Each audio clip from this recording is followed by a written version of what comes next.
Frontier Fighters.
Frontier Fighters. Never to be forgotten heroic exploits in the history of a few brave men who made the West safe for civilization. The danger which characterized the early days of trailblazing reached its height during the post-Civil War days, when a few hundred men guarded almost 1,800 miles of Santa Fe Trail, which stretched from Kansas City to Santa Fe, New Mexico. The one element that held back a great tide of migration into the Plains country was the fear of attacks from Indians. In 1866, travel along the Santa Fe Trail became so hazardous that something drastic had to be done.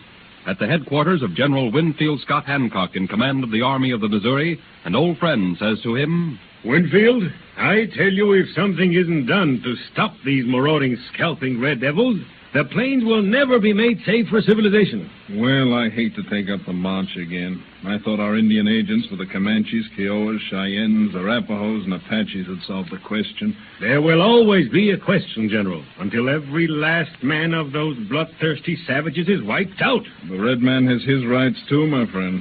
General, the only good Indian is a dead one. These redskins have gotten so bold, they are burning the Overland Mail Station, killing its employees, driving the livestock off. Well, I'll send runners out for the head chiefs. I think we can meet in council at Forts Larned or Dodge by the 10th of April. Power won't do any good this time. It's going to be a fight to the finish. Well, I'd rather have the United Tribes of Indians be my friends than my enemies. Even a soldier knows that sometimes it's better to talk than fight.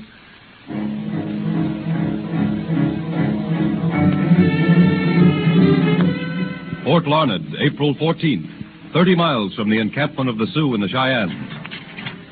Another runner from the Council of the Sioux and the Cheyennes, sir. And I'll talk to the Indian boy. General will talk to you. Well, what do the chiefs say in council this time, boy? They are filled with excuses, as before. This time, they have sighted a buffalo herd, and they must go hunting. Yeah. Go back to the chief's tall bull and bear that turns around and tell them the White Chief Hancock will give them one day more. Then I'll march upon their villages. White Chief, beware even in councils. All Indians will smoke pipe of peace, but they have secretly sworn to kill all whites. Obey my orders at once. So many Indians have guns.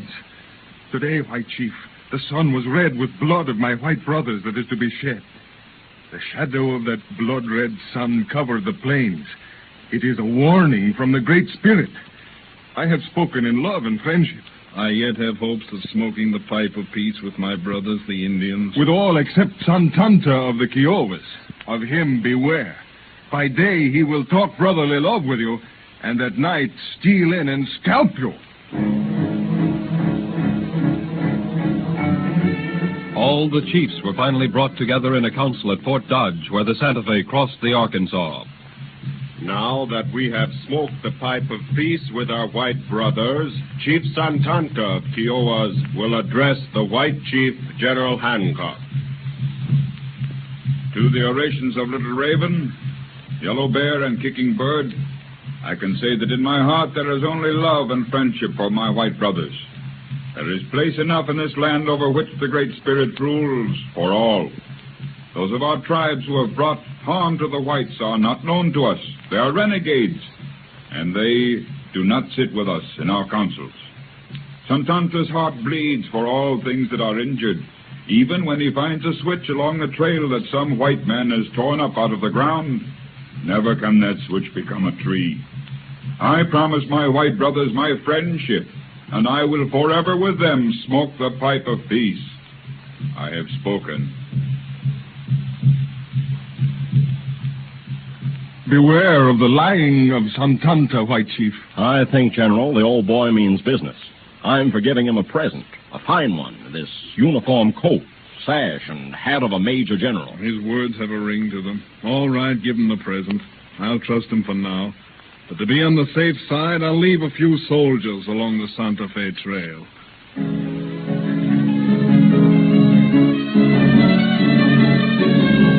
The spring passed. The peace gift worked for a few weeks. In the summer, the Indians grew bolder and more aggressive. But the presence of the army along the trail held in check what might have been a general massacre. In the spring of 1868, the Indians renewed their attacks on frontier settlements and overland travelers with increased violence. And as victory crowned their efforts, the United Tribes met in secret council, and from Santanta were given the war cry. The council fires blaze into the heavens. The poisoned arrow is strung upon the bow. The tomahawk is strong. The scalping knife sharp. And the cry of the red man is, no white man, woman, or child must escape. They must be wiped out. Our battle cry is, massacre them!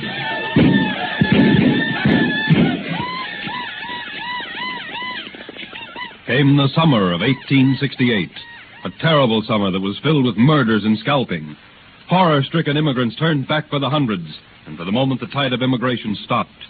At Cimarron Crossing, a band of yelling, painted devils attacked the wagon train. Can't hold out much longer against them. How much powder left in the barrel, Phil? The barrel is empty. They know we're out of ammunition. And they come for us. Lickety-split.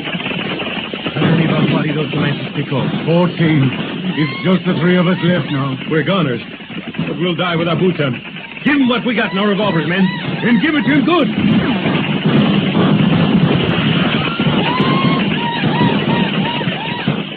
With each Indian victory, the reign of terror became more horrible. A band of Cheyennes, led by Black Kettle, swooped down on a lonely Kansas frontier home and captured a young girl, Margaret White. 3 weeks later, they captured a Mrs. Morgan and brutally killed her husband. Stages were held up and the passengers killed. Settlers were driven off their farms. And the horrible summer promised to be climaxed by an even more terrible fall. But the grim frontiersmen accepted the challenge and dropped their fall labor in field and barns, took up their guns, organizing a cavalry regiment, the Kansas Volunteers. General Sheridan planned a campaign. General Hancock acted swiftly, too. And the suppression of Santanta and his hordes began, but not until Major Sully met a bloodthirsty Indian force under Santanta on Beaver Creek. Looks like the Indians are falling back, Major Sully. It looks like that to me, too. We've got them on the run this time. Order the wagons and the cavalry to follow them up. Quite a maze of low sand hills, getting dark, too. I don't want to lose the advantage.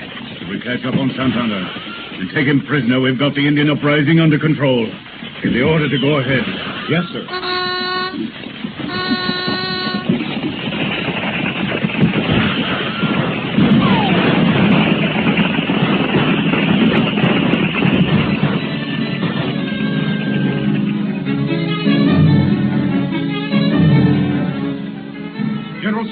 General Sully, wake up, sir. What? Santanta's got us in a trap. Trap? How? We couldn't see anything while it was dark. We just followed them blindly through all those low sand hills, and now our wagons are mired. What was... I see now. That was one of Santanta's tricks. What's the hour? Dawn, sir. And the enemy? What is their position? They're closing in, sir. Their number? About 2,000. I'll give the order to fall back to Fort Dodge. Retreat, sir? Retreat, Lieutenant. That's what I said. But fighting every inch of the way. Retreat! Retreat! Retreat!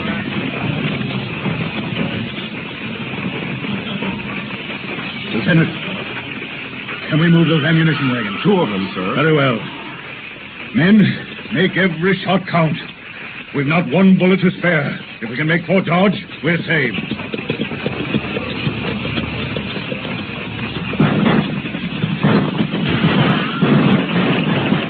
Mulberry Creek, 12 miles from Fort Dodge. Our ammunition is just about exhausted, sir. Yes, and so are the men, too. And the food. That red devil Santanta and his Major General's uniform is at the head of 2,000 yelping braves, pouring good Yankee lead into our men. Your orders, sir? Just as soon as it's dark, dispatch our swiftest messenger to Fort Dodge. Tell them to send us every round of ammunition they can spare. And soldiers? I dare not ask for one man. Fort Dodge is not too strongly garrisoned as it is. But give me ammunition, and our men will take fresh hearts. Given half a chance, I'll turn this blundering defeat of mine into victory.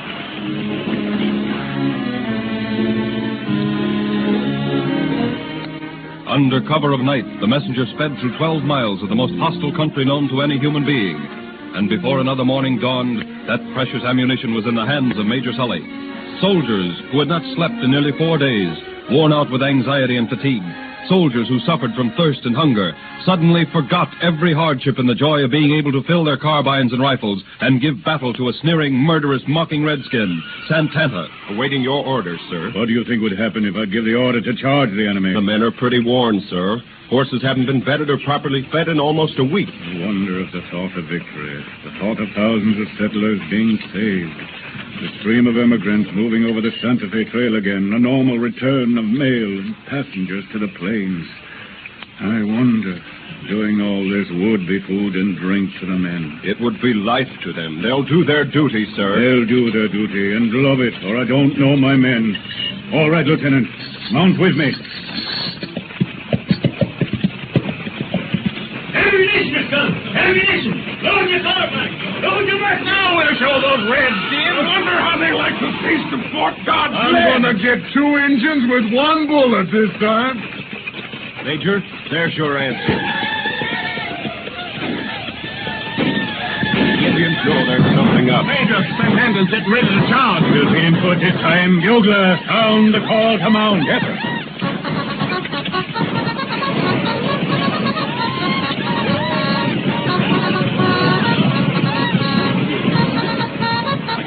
Rip-roaring ready to go, sir. Just look at their faces. You wouldn't think they'd been nearly a week without sleeping on short rations. Bugler, sound the call to charge!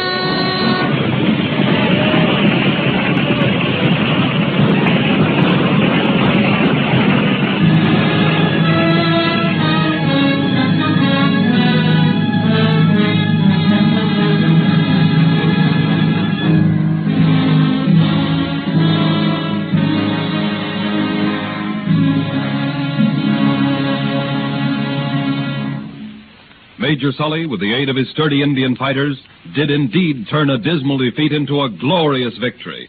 Not alone was the Santa Fe Trail made safe for some time to come, but the garrison at Fort Dodge was saved from being wiped out by the heroism of these daring pioneers.